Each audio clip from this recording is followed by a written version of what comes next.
ሰምቶ የሚነግሮት 7 የካንሰር ማስጠንቀቂያዎች በጊዜ ካወቁት ይድናሉ።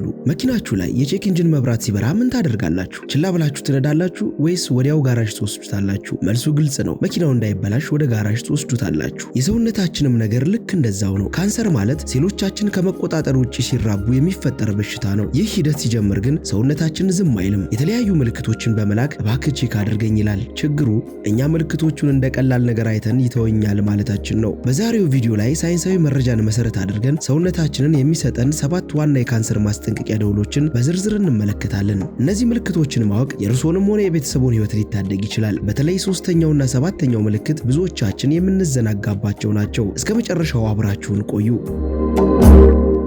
የመጀመሪያው ምክንያት የሌለው የክብደት መቀነስ። አንደኛውና ዋነኛው ምልክት ክብደት መቀነስ ነው። እዚህ ጋር ልብ በሉ። ስፖርት እየሰሩ ወይም ዳይት እያደረጉ ክብደቶ ቢቀንስ ጥሩ ነው። ነገር ግን ምንም ያኗኗር ለውጥ ሳያደርጉ በተለመደው አበላል እየበሉ በድንገት በወር ውስጥ ከ4 ወይም ከ5 ኪሎ በላይ ከቀነሱ ይህ ማስጠንቀቂያ ነው። ለምን ይቀንሳል? ለምን ይመስላችኋል? የካንሰር ሴሎች ለማደግ ከፍተኛ ጉልበት ይፈልጋሉ። ይህንንም ጉልበት የሚያገኙት ሰውነታችን ከሚጠቀምበት ምግብ በመስረቅ ነው። በዚህም የተነሳ የምንበላው ምግብ ለኛ ሳይሆን ለበሽታው ይሆናል። ይህ ምልክት አብዛኛውን ጊዜ ከፓንክሪያስ፣ ከጨጓራ፣ ከሳምባ ወይም ከጉሮሮ ካንሰር ጋር ሊያያዝ ይችላል።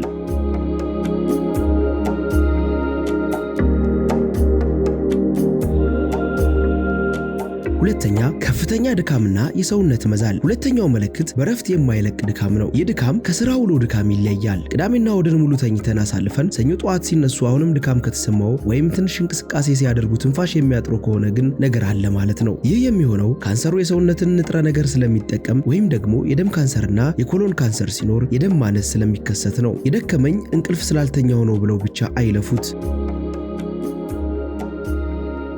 ሶስተኛ የማይሽር ቁስልና የቆዳ ለውጥ። በተለይ ኢትዮጵያ ውስጥ የምናዘወትራቸው አንዳንድ ልማዶች ለዚህ ያጋልጡናል። በአፋችን ውስጥ በድዳችን ላይ ወይም በምላሳችን ላይ ቁስል ወጥቶ ከ2 ሳምንት በላይ አልድን አለ። በተለይ ጫት የሚቅሙ ወይም ሲጋራ የሚያጨሱ ሰዎች ላይ ይህ የአፍ ካንሰር ምልክት ሊሆን ይችላል። በሌላ በኩል ቆዳችን ላይ የሚወጡ ጠቃጠቆች መጠናቸው የሚጨምር፣ ቀለማቸው የሚቀያየር፣ ጥቁር፣ ቡኒ ወይም ቀይ የሚሆን ከሆነ እንዲሁም የሚያሳክኩ ከሆነ የቆዳ ካንሰር ምልክት ሊሆን ስለሚችል ለቆዳ ሐኪም ማሳየት ተገቢ ነው።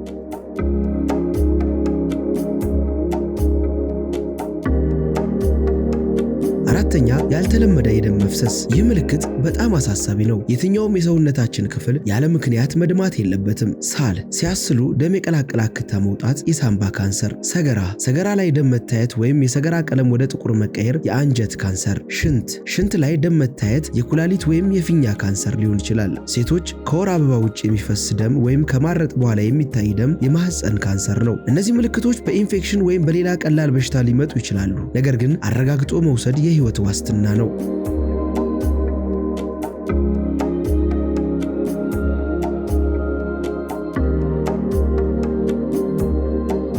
አምስተኛ እብጠት ወይም ጠንካራ ነገር። ካንሰር በሰውነታችን ውስጥ ሲያድግ እንደ እጢ ወይም እብጠት ሊሰማን ይችላል። ብዙ ጊዜ ጡት ላይ፣ ብብት ስር፣ አንገት ላይ ወይም ብሽሽት አካባቢ እብጠቶች ይወጣሉ። አብዛኞቹ እብጠቶች ካንሰር ላይሆኑ ይችላሉ። ነገር ግን እብጠቱ ጠንካራ ከሆነ፣ የማይንቀሳቀስ ከሆነና እያደገ የሚሄድ ከሆነ በአፋጣኝ መታየት አለበት። ወንዶችም የዘር ፍሬያቸው ላይ እብጠት ካለ መፈተሽ አለባቸው። ስድስተኛ ለውጥ ያላመጣ ሳልና የድምጽ መጎርነን። አሁን ባለንበት ጊዜ ሳል ሲይዘን ጉንፋን ወይም ኮቪድ ነው ብለን እናስብ ይሆናል። ነገር ግን ሳሉ ከ3 እና ከ4 ሳምንት በላይ ከቆየ መድኃኒት ቢወስዱም ለውጥ ካላመጣ እንዲሁም ድምጹ ያለ ምክንያት ከጎረነነ ይህ የሳምባ ወይም የታይሮይድ ችግር ሊሆን ይችላል። በተለይ አጫሽ ከሆኑ ይህንን ምልክት በፍጹም ችላ እንዳይሉት።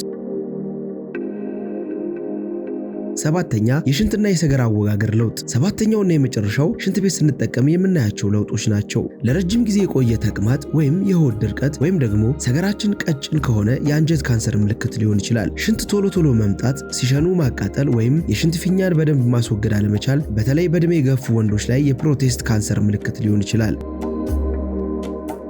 ውድ ተመልካቾቻችን ይህን ሁሉ የነገርናችሁ እንድትደነግጡ አይደለም። ዋናው ዓላማችን ንቃትን ለመፍጠር ነው። እነዚህ ምልክቶች ስለታዩ ብቻ ካንሰር አለቦት ማለትም አይደለም። ነገር ግን ምልክቶቹ ከቀጠሉ ወደ ጤና ተቋም ሄዶ ምንድነው ብሎ መጠየቅ ብልህነትም ስለሆነ ነው። ቀድሞ ማወቅ መዳን። ካንሰር ቀድሞ ከታወቀ የመዳን እድሉ በጣም ከፍተኛ ነው። ዘመናዊ ሕክምናዎችም አሉ። እባካችሁ በባህላዊ ሕክምና ወይም ይተወኛል በሚል ተስፋ ጊዜያችሁን አታቃጥሉ። ጤናው በእጆ ነው። ዛሬውኑ ራስዎን ይፈትሹ፣ ቤተሰቦንም ያስተምሩ።